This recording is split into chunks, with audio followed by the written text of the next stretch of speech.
Oi, pessoal, aqui é a Gabriele, plantonista de Química, e hoje eu vou mostrar para vocês como é que faz o primeiro exercício da lista de pH e pOH do professor Beto.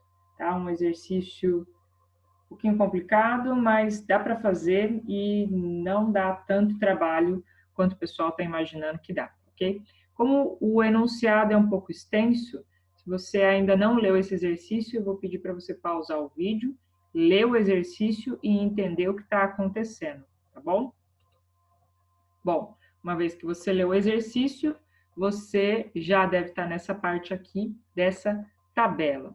O exercício o objetivo do exercício é o seguinte: qual que é a probabilidade de, após realizar o procedimento descrito, a solução final preparada por um estudante seja vermelha? E aí, aqui embaixo, eu tenho as alternativas de resposta, ok? Então, qual que é a probabilidade de fazer o procedimento e, no final, ter uma solução vermelha? Essa é a questão. Essa tabela mostra os resultados de pH de alguns alunos que fizeram esse procedimento. Tá? Essa tabela vai ajudar a gente a observar alguns padrões que acontecem aqui, ok? Então, primeira coisa, como eu quero uma solução vermelha, de acordo com essas informações que o enunciado está me fornecendo, soluções vermelhas são soluções que têm pH menor do que 3,3. Portanto, são soluções ácidas de pH menor do que 3,3. Não basta ser apenas ácido, tá ok? Ela precisa ser um ácido com menor do que 3,3. Aqui tem uma escalinha de pH para a gente ajudar a se localizar, né? Abaixo de 7 são soluções ácidas, mas soluções vermelhas é abaixo de 3,3, ok? Uma coisa importante que essa tabela está fornecendo para a gente, nota que quando sai o mesmo número para o dado de base e o dado de ácido, o pH fica 7. Por quê? Porque a concentração que eu estou adicionando dessas coisas, tá? Observa isso aqui, ó. A concentração tanto de base quanto de ácido, elas são equivalentes, porque ó, aqui eu estou adicionando 100 ml de 10 a menos 1 de um ácido e 100 ml de 10 a menos 1 de base. Então, como está na mesma concentração, eu neutralizei a solução, certo? Agora, percebe que nessa primeira linha, a concentração de ácido sempre vai ser maior do que a concentração da base. Nesse caso aqui, o estudante adicionou 100 ml de 10 a menos 1 de ácido e adicionou 100 ml de 10 a menos 2 da base, uma base mais fraca. Com isso, eu tenho o quê? Eu tenho esse pH de 2,1. Opa, então eu já sei que aqui vai ser uma solução vermelha, certo?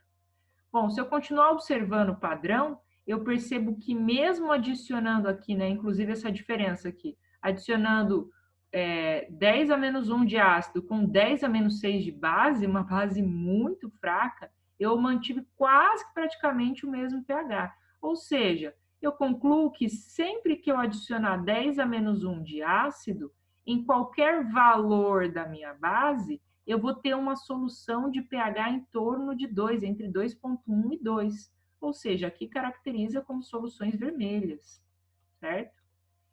Bom, eu posso pensar no mesmo raciocínio para a linha 2. Só que na linha 2 eu só tenho essa informação do 3,1. Aqui eu sei que é 7, certo? Porque eu estou adicionando a mesma quantidade de ácido e base nas mesmas concentrações, 10 a menos 2 nesse caso aqui, certo?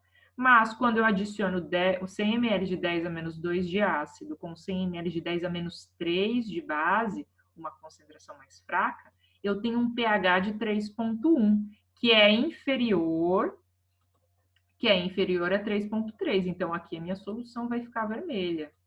Aqui ainda eu fico na dúvida qual seria o pH. Bom, vamos aguardar essa informação um pouquinho. Vamos olhar aqui embaixo, certo? Nessa terceira coluna, eu percebo que quando a concentração do meu ácido é 10 a menos 3 e a concentração da minha base já é 10 a menos 6, aqui, embora a concentração do meu ácido seja maior do que a da minha base, a minha solução final é ácida, mas ela já está fugindo da faixa vermelha. Aqui a solução já não é vermelha. Então, eu poderia concluir que com 10 a menos 2, e talvez você possa fazer essa conta só para verificar, eu consigo produzir soluções vermelhas. Mas a partir de uma solução de ácido com 10 a menos 3, percebe que a diferença entre 10 a menos 3 e 10 a menos 4 não é tão grande assim. Então, vai ser uma solução ácida, mas não vai chegar ao nível de 3,3, tá? E uma vez que eu observo que o pH ele diminui ligeiramente, eu sei que nessa coluna aqui ele também está um pouquinho mais diluído. Portanto, aqui ainda tem um valor maior do que 4,1. Então, com certeza, aqui eu não estou produzindo soluções ácidas, certo? E aqui, bom, se aqui com 10 a menos 3 de ácido já estou produzindo soluções de 4,1, nessa região, lembrando que aqui é o 7, né?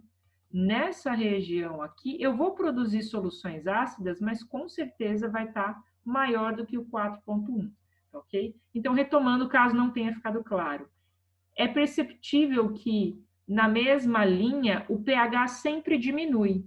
Se aqui inicialmente eu tenho 3,1, eu concluo que esses pHs aqui são menores do que 3,1. Isso faz sentido porque 10 a menos 2 é uma concentração muito maior do que 10 a menos 6.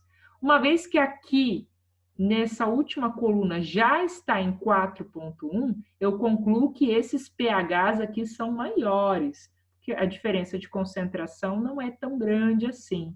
E, por fim, eu percebo que, conforme eu vou aumentando aqui na coluna, né, os pHs estão cada vez maiores, 2, 4, 7. Então, provavelmente aqui são soluções ácidas, mas não de cunho vermelho, tá?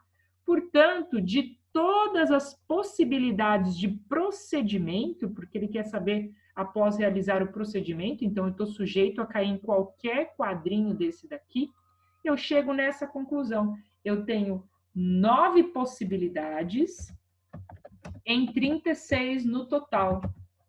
9 por 36, simplificando essa fração, eu tenho 1/4 de possibilidade de sair uma solução vermelha. Portanto, letra C. Tá, pessoal?